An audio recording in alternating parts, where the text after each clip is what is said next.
Hey Chaotic Crew, Brian here with another Duskmourn Commander deck tech for you. This time we're using the big bad of the set, that's right, Valgavoth, the Terror Eater, and of course, because he's a giant moth, and we had a Mothman card earlier with the Fallout series.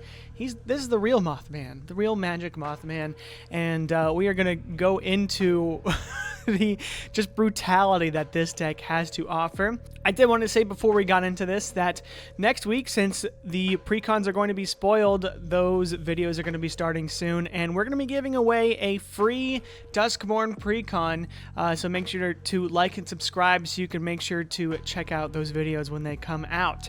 But getting right into it, Valgavoth, 9 mana, 6 of anything, and 3 black for a 9/9 flying lifelink. Has ward, sacrifice 3 non-land permanents. So really, really not fun to target removal this guy unless you are a token deck. And then it has, if a card you didn't control would be put into an opponent's graveyard from anywhere, exile it instead, which is honestly such a great ability. Having that graveyard hate on the commander is really nice. During your turn, you may play cards exiled with Valgavoth. If you cast a spell this way, pay life equal to its mana value rather than pay its mana cost. So very cool, very cool card there. Very strong, right, for 9 mana. But the problem is, it is 9 mana. We're gonna have to, get Valgavoth out and make sure that he stays alive, right? Or at least be able to get some value when Valgavoth enters. If you're in a very big creature heavy meta, you might have a lot of board wipes centric decks, so more board wipes than the average player. Valgavoth can definitely struggle against that, but otherwise very fun deck, and we're mono black here, so we're going to be using some of the expensive ways to ramp up. So I would recommend you proxy this deck. I think it's a lot more fun than paying out of pocket for it. Definitely gonna hurt your wallet on this one, but if you're proxy friendly with your Fin group, definitely check this out. Let's start off with Liliana the Veil. Really great early planeswalker. Good late game or early game, right? Gonna make each player discard a card or each player sacrifice a creature. With your commander on the battlefield, you're making your opponents choose, which is so great. It's great to have her on the battlefield when you cast your commander, because then you can do stuff the turn your commander gets out. Really, what I would say the other thing that this deck wants to do is gain a bunch of life, right? We want to ramp up, we want to gain life, and then we want to do the thing. So because life is our biggest resource, right? So some of our creatures are helping with that. Archon of Cruelty, a great way to gain life, and it also makes your opponent sack and discard stuff, which is really good too. Brainstealer Dragon really plays into the, yeah, we're paying a life to do something, but then when we pay the life to cast our opponent's stuff, you're actually losing that life too, which is really awesome. Crypt Gas is a great way to ramp up. Geode Golem gets your commander out really early. Gray Merchant helps gain that life. Infesting Radroach gives rad counter, so people are going to be milling when Valgavoth comes out, which can be really good there. Carrick is a way to sort of semi-ramp and gain life, sort of a double-edged sword there. Mage the Coffer is just great to have in any mono black deck. Mind Rack Harpy, during beginning of combat, each player's milling 3 cards, including you, right? We have some reanimation synergy in here too, so that can be helpful. Nurkarnar Revenant, also doubling the swamps. Twilight Prophet, some solid life gain as well, and with all the ramp and lands we're going to be getting the Sydney's Blessing pretty easily here. Sorceries, we've got a couple cards that draw, not a ton. I know in mono black sometimes you see a lot of that. Ancient Craving is the main one here, and then Siphon Mind is also really solid. I'm running a lot of removal. Blood on the Snow, Toxic Deluge, Dead of Winter, all are really good ways. Mandate of Abaddon, fantastic ways to control the board and make it so that mutilate as well, make it so that you can survive until your commander gets in the battlefield, and then you can start to take over the game. Visions of Dread is a fun card as well. I love these whatever it was, Midnight Hunt commander cards that have the flashback that is cost less from equal to our commander's mana value.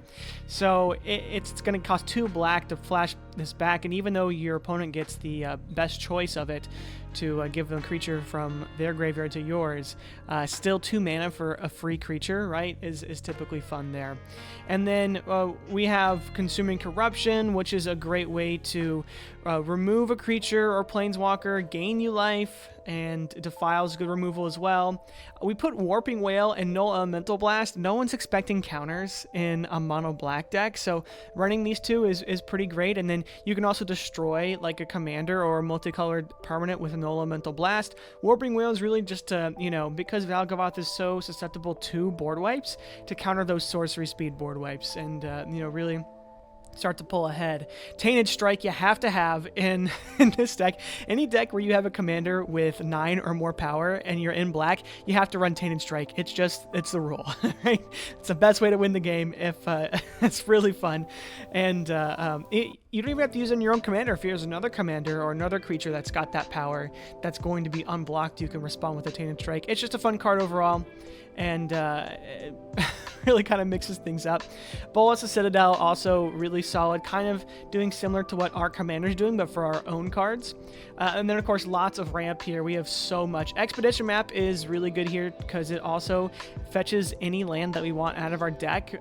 So getting the Urborg, getting the Cabal Coffers, getting whatever we need, right? Expedition Map's going to help out a lot there.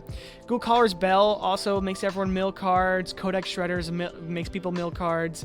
The rest is really ramp. We do also have Netherborn Altar, which helps put the commander from the graveyard or the command zone into our hand, and that can make it so if our commander does die, we're not paying 11 mana, 13 mana, right? So that can be good too. And then, of course, you got to run the Boots and the Greaves to protect our commander for sure. Probably got to shout out Realm Breaker. Perfect here early game to help ramp us out, and then also going to be milling our opponents late game and, pretty much activating our commander, so very strong there too. Enchantments, Black Market is really good, especially with all of the board wipes we were running, all of the removal we're running, and this is going to be an easy way for us to consistently get our commander out, even if it does keep dying. Black Market Connections also very good early to get those treasure tokens. I'd say you can draw cards too if you need to. You almost never need the Changeling, the Shapeshifter. So you could just do 1, 2 life, or maybe even 3 to get both the treasure and the card, and you'll be good to go from there. Court of Ambition is really solid too because, beginning of your upkeep, each opponent's going to be losing 3 life unless they discard a card, so they may want to just take the life loss at this point and instead of discarding those cards, which is good.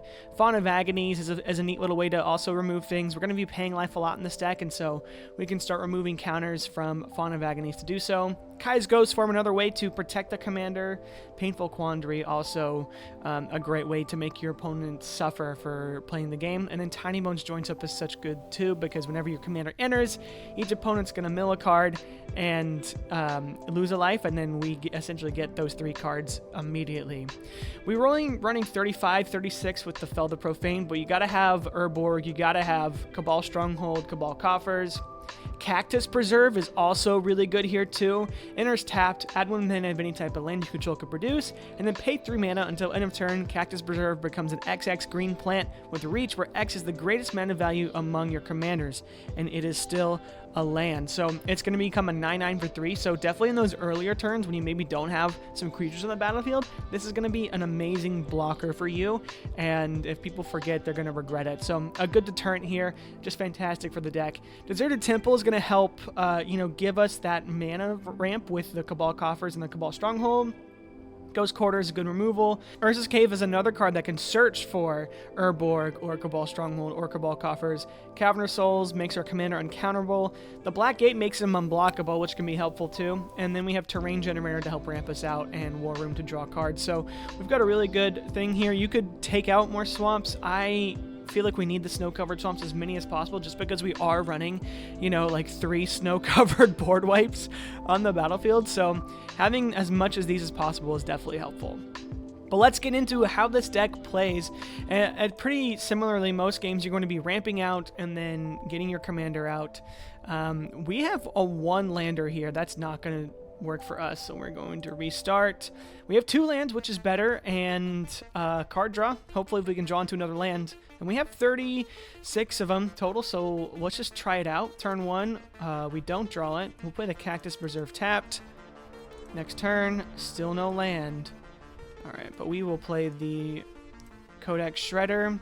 Next turn, we get the land. We are helped out, and we get the Phyrexian Arena, which is important. Next turn, we will draw 2. We get another land. We could have it enter in tapped or untapped. So we could play Twilight Prophet, but it's actually not going to proc, and sure, if we need a blocker, we can go that way. I actually think Siphon Mine's the better way to go. We're going to be drawing 3 cards, potentially getting more lands, and making our opponents discard cards. Sure, it may help or hurt our opponents, but we'll go ahead and draw 3. We do get a land, and we do have to discard. We'll discard Visions of Dread. It's a good one to get rid of, and then we're set for next turn. So turn 5. We get a Bantu's Monument. Oh, sorry, I forgot to draw an extra card. So we get another land. So we're all set. We can board wipe with Toxic Deluge, right? And that lives us 2 more mana. We could reanimate if we wanted to. If we had discarded Twilight Prophet instead. We could play the Bantu's Monument. I think we go with the. Yeah, you got to go Toxic Deluge. We'll play Font of Agonies as well. So because we're paying life, we'll play Font of Agonies first, right? And then we'll play the Toxic Deluge. And then now we're all primed up, right? So next turn, 1, 2, 3, 4, 5, 6. We could keep mana up for Cactus Preserve. I say we just go for, the Dreamstone Hedron. Sorry, we'll draw the card. We get the Fel the Profane. We can go ahead and tap this for Bantu's Monument. So next turn, we are literally casting our commander, and we already have something to get value off of it.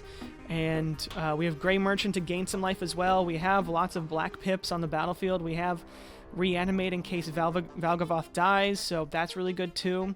So next turn, we get a Swamp, and so we have the 1, 2, 3, 4, 5, 6, 7, 8, 9.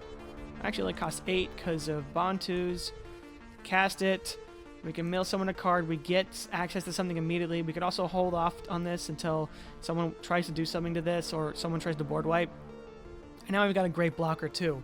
So it takes a while to get here. Turn 7's a bit late, right? We actually kind of want to get it off earlier, but we did wipe the board. So there was some control there. If you're playing against combo decks, that would have been too slow of a start, right? But if you're playing against a combat heavy meta like I do, it's definitely not bad at all.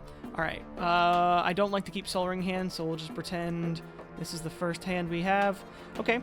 2 lands, and Cold Steel Heart is not bad, especially when one of them is Urza's Cave, and we have Cabal Stronghold. So if we can get another land, we can easily get into a Cabal Stronghold Urborg situation that's just tapping for a bunch of mana. Let's do it.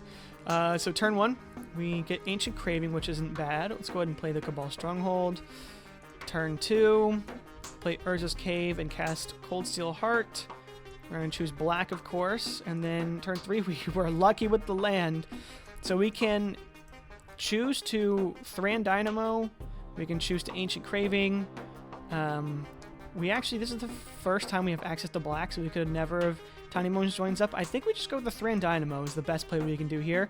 Then next turn, we can play the Nirvana Revenant, and then the turn after that, search for Urborg and make everything, tap for twice as much, which will really help. So then we'll draw. We're lucky to draw another Swamp. So we have 8 mana on the board. I say we can do 1, 2, 3, 4, 5, 6 for Nirvana Revenant. We have 4 mana left, right? We can go ahead and Ancient Craving if we want to. Draw 3 cards, lose 3 life. All right, and then next turn. See, and now we're getting our commander out. So Nirvana Revenant could die, could get removed. Totally understandable. Even if Nirvana Revenant dies, they waste their removal on that. 6, 7, 8, 9. We have 9 mana to cast our commander. So this game turned out a lot faster. Much more what we want to be doing, right? But then again, also we haven't board wiped. We haven't, done anything to control the board. And we can cast our commander, but then we have no mana open for any of this. I actually, Magical Christmas Land, we keep Nirvana Revenant, and we can play Tiny Bones Joins Up, play Bantu's Monument, you know, do some fun shenanigans and have enough mana open to Null Elemental Blast, right? Let's try one more game, see what happens there, if it's any faster, any slower. Another, I mean, 36 lands is a decent amount. I'm keeping these one-landers. Let's mulligan. Okay, not bad. Again, we get the Phyrexian Arena, and we have ramp to get there. So I think we're in business here. Let's go ahead and draw for turn. We get another land, which is nice. Turn 2, Urza's Cave is really good. And we'll play the Mind Stone. Turn 3, we can actually go ahead and get Urza's Cave into Cabal Coffers, which could be nice, because then the next turn we can tap it for 3, and then it just keeps going on and on. I actually like more of going into Phyrexian Arena, so we'll do that first. We could have played a Swamp and had like an instant up for Defile. If opponents are playing low mana commanders, that makes sense. But yeah, we'll get out this one. Next turn, we'll draw 2 cards. Oops, sorry. And we have Geode Golem, which is definitely the play. We will be casting that Geode Golem. And if this doesn't get removed, next turn we get Valgavoth. So next turn, Twilight Prophet's really good too. So if they use removal on Geode Golem, that means they have less removal for Nirkana Revenant, which will probably end up playing out, right? Oh, I forgot to draw the second card. We can ramp out as well. So we're in a really good position this game. And it's really hard to playtest how Valgavoth plays when it's on the battlefield, because it really just depends on your opponent's decks. But hopefully, you know, this is consistently getting it out, you know, turn 6. We have control pieces to help keep us alive until then, right? Until we get Valgavoth out. So I hope you guys try this deck out. Remember to proxy it up, because there's a lot of expensive cards in this deck, and it's not worth it to buy it. But I thought it'd be a fun build around. I hope you enjoyed it. Let me know what you'd add in, what you'd take out, and yeah, we'll just go from there. But otherwise, make sure to check out next week's videos when we start dropping some pre-con upgrades. We're going to be giving out one of them for free in the US, so you don't want to miss that out. Like and subscribe so you can watch those as soon as they come out. Find out how to enter the giveaway, and then you'll be on your way to winning a free pre-con. But that's it for me. Have a great week, and I'll see you next time. Bye.